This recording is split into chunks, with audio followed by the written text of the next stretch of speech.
So that does buy them a little bit more time. Won't look for early ganks unless he's running something like the Predator, which I doubt. And then Vitality, good side laning. You could play 1-3-1, play 1-4. You got the Senna ult for sides as well, so a little bit harder to execute, I would say. But, and I suppose the irony of it all, if there's any team in LEC who's kind of investing in history, in past splits, the least into their roster, it was Astralis. And then the most now is Vitality this year, right? They're just spending so much on their roster as Senna, Carzzy getting zoned away. JeongHoon gonna go in. Wow. That's gonna be a kill. You love to see it. Wow, so 2v2 kill already. Misstep there by Carzzy, and Astralis quick to punish. And as we talk about, hang on a second, are they going to look for Labrov as well? See him popping the corrupting pod just to make sure he has enough mana for a rotation. Was already full health. He's going to get locked down. Could see a big skirmish here. Dajor has to be careful if he gets hit by the charm. It's going to be big. They've already charmed him. They're looking for the knock. They're looking for the flawless CC, but he's getting pushed away. It's just a trade back and forth. The Xerxe got the reset. He's stolen away the Senna. It's a 3v3.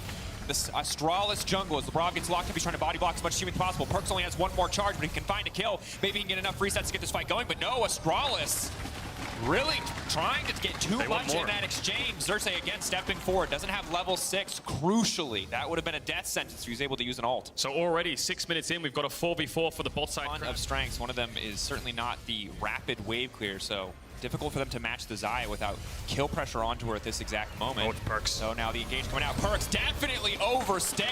Easy combo. Astralis picked that one up. And that's what they've got the people here to make this work. Did Chachi just TP to that top tower? I didn't actually see it because he's all of a sudden top side, and now Vitality think they're defending, but they don't know Ornn's here.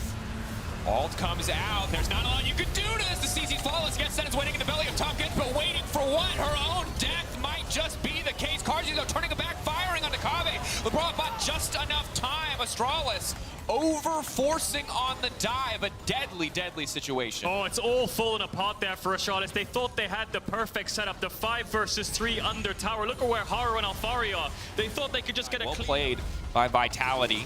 Extending that gold lead, 1.8k in their favor. Kobbe is really trying to kill that Tahm Kench, but when he farms, he is deceptively tanky. Definitely is. Dragons up. We'll see what Astralis do. Okay, so TP top by Perkz. They're engaged mid. Carzzy going for the charm. Isn't able to hit the Tahm Kench. Maybe they can just keep this going as long as the ulti comes out, spitting him out, but he's right into the waiting arms of Astralis. That's what they wanted to do in the top lane, and it's better late than never, because now they're barreling down to the mid lane tower, but at what cost? Perkz on the top side, already breaking open that inhibitor line. So why does Perkz TP top here? He wants to tier 3 to open up an inhib so they can pressure that later on, but it's so little gold at this point when Dragon's up and your bot lane's getting engaged on mid. A lot of miscommunication there. At first, with Alphari TPing bot, it looks like they want to contest Dragon. Boulder landing. Alphari debating if he wants to go forward, and now Dragon gonna get picked up as well. No gold lead on Alphari. 3k gold lead from CS and towers. But anyway, they might dive him here. He needs to be careful. The tower can die quick. Now coming in. Good buffer on the jump. Means he's gonna get pulled back. Now unstoppable. But here comes Haru going through, pulling him back in. It's clean Hecarim mechanics as he knocks him back. But Xerxe stays standing. And now he'll get a shot at being the pony. Alphari knocking him back into the wall. Running now for his life. Astralis advantage for now. But Perkz potentially gonna be on the hunt here. Ult still up and available. Astralis retreat. They get the tower, they get the kill as well. Wants to TP in, I expect, with his ult up and look for the 5v5. So smart by Perkz to chunk someone out before the 5v5, which of course is Astralis favored, so that they can get this Drake and so that they can hold this setup. What do Astralis get on the top side? Looks like they're just getting a little bit of vision. A lot of pings on towards the Baron here. I wonder if Vitality are scared they've started this up. Haru might be walking into... Haru unstoppable.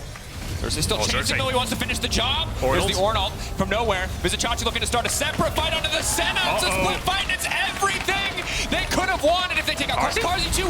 What was that flash? That was a very odd flash there by Carzzy, but Astralis now have the numbers advantage. They're going to push this mid wave in. Do they go to Baron is the question. The Baron is pretty quick, and they have JeongHoon's ult to turn. Perkz' ult's coming up soon. Alphari's Mega Gnar's procced. I think they have to look for a pick. They're going to go back in straight to the face of the Mega Gnar. This could be a disaster, but they have the confidence to pull it out. Alphari running, Perkz running, Labrov, the sacrificial catfish. Alphari doing everything he can to peel. Astralis, as long as they don't overforce here, they can still turn for the Baron, and they're now running back. Haru, 7 seconds. Carzzy, 7 seconds. It's counting down, and the Baron in the sights of Astralis. They're running out of time. They can't do the Baron, it looks like, but maybe they can bait Vitality thinking they are on it. The blue orb is going to buy them some time, so Vitality know they haven't started up yet, but are they sure is the question. Do they want to know? Haru's going to get the sweeper. They're not so sure yet. Kobbe shows himself, looking for the engage. Again, if it worked once, why not try it again? Going for the picks, but the snare does not connect onto Perkz, and that's big. JeongHoon is so low, they burned everything. There's no more gas in the tank. Here comes the rest of the team. Vizicsasci off the backside, but he's running. Carzzy now on the hunt. All of Astralis is getting picked apart. They were so confident, but now they're playing overconfident as Vizicsasci gets taken down, and Vitality are back in control. Can Vitality go Baron now is the question. I think if the answer is no, they don't have the damage to... I think Vitality's Baron is incredibly slow, so starting it up is quite a pain. 1 minute 50 seconds on the Dragon. It looks like Dajor is going to pressure this bot tier 2. Labrov's going to engage mid. Labrov stepping forward. JeongHoon trying to block as much as he can. Kobbe, if they get the ultimate out early, could make the fight that much easier. Haru interrupted. JeongHoon clean ulti now coming in. Kobbe getting to lay down so many feathers. The pullback not going to amount to too much here. JeongHoon does finally fall. Dajor off to the side. Perkz preparing for that kill. Vizicsasci going for the knockup, but it's a perfect stopwatch to buy a bit more time. And no, he gets interrupted. He can't knock up Perkz. Perkz now running, still standing. Absolute out execution from the side of Vitality as they obliterate Astralis. There it is, the dream fight for Vitality. One after one after one, they fall into the jaws of Vitality. Alphari, massive Mega Gnar at the end there. Incredible knock by Haru to stop the knock up from Ornn to get Perkz. And now they're going to get themselves the Baron.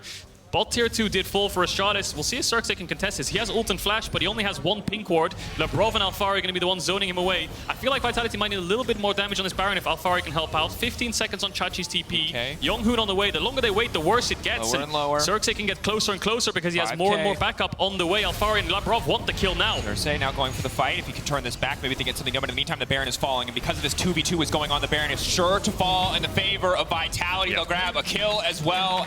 Beautifully executed. Definitely was. No hesitation there from Vitality. They knew their limits. They knew the 3-man could get the Baron. So zone away the jungler as best as possible. And we're coming to the final moments. What could be the deciding fight in this game. Astralis know at some point they're going to have to commit. They could lose all 3 inhibitors on this push if they don't go for it. And now they're getting chipped away. Perkz not going to let them find the fight that they want. They're going to force it instead. They're not playing to lose. They're playing to win here. JeongHoon now stepping forward. Maybe this is it. Maybe they can find the opportunity. Ornn going across. They're looking to knock down Labrov before the fight even kicks off. It's going to be a positive start. Xerxe now picking up the catfish, and he's all but unkillable. JeongHoon, Vizicsasci backing off. Now this Tahm Kench going to step forward, but it's still getting chipped down here. Perkz going to look for the charm. Unstoppable as he leaps out. Vizicsasci, he can go for the flank, but there's no one there to back him out. Run, Chachi, run! Can he get away? Perkz wants to hit the charm. He has flash as well. I think Chachi's going to die here. He's a fast Ornn though. I think he's got Ghost on. And you understand what he was thinking. At the start of that TP, it was a great play. By the end of that TP channel, it was a very, very bad play. Now he's slowly but surely going to get run down. Knockup does not quite connect onto Alphari. Rest of the team instead pushing down mid, trying to buy time, trying to buy space. They're in the area just in case, but Vitality. A bit messy in the mid game here in the late. Perkz is there to respond, and now does JeongHoon engage. JeongHoon. It's going to be big, but they need the damage to follow it up. It's just so hard to play this game out now. Such big individual leads across the board. Xerxe now trying to fish for a little bit something. JeongHoon in the back, it's a 3-man ult. Now here comes Vizicsasci looking for the follow-up. Perkz goes into stasis one more time and dodges out on so many spells. Astralis standing strong for now, pushing Vitality away. But they've burned all their major cooldowns. They are a team fight composition without ultimates, and they are standing weakened in their own base. I don't think the engage can get much better than that. Vitality can get 3 inhibitors here, so Astralis have basically nothing left. They're just stranded on their Nexus, and Vitality can just wait for these waves to come in. The correct call, you imagine, would just be to go to Dragon and then restart the siege when all the super minions come in because they're just so far away. But it looks like Vitality have the confidence with this bot wave coming in to find an end. The only issue is no one really has ults other than Alphari and Xerxe. Astralis want to find some kind of target to hit because Kobbe does do a lot of damage. Alphari has the Mega. Down, Alphari, flash up and available, can step forward if they group up too much. Picking up the boulder, can just throw it again. See if there's anything else that they can do here. Astralis, final moments. Leap in, knock back into the wall, only hitting one. Kobbe doing a decent amount of damage on Alphari. Haru, eyes set on the tower for now as the rest of Vitality are retreating, but they stand uncontested here. Astralis, yes, they can pick these small individual skirmishers, but when it comes to the full 5v5, they cannot stand toe-to-toe with the team. Dajor stepping forward, Vizicsasci going in, JeongHoon finding all the knockups that he can. Kobbe just now starting to auto-attack, but it's too late. Vitality playing on the edge of madness. Individual skill showing through as they put their champions at the absolute limit here, pressing their advantages, finding the win, taking down Astralis. Wow, so they could clear it out in just one more wave. A couple came through mid and top, but when the 3 inhibitors fell, it was all but done. That was really the nail in the coffin for Astralis. They had to find a last stand, and Vitality didn't give it to them. They were playing with their food at the end there, and they got a couple of kills before they got the Nexus. Well played by the side of Vitality. Again, surprisingly close matchup in the standings of Vitality coming out on top today.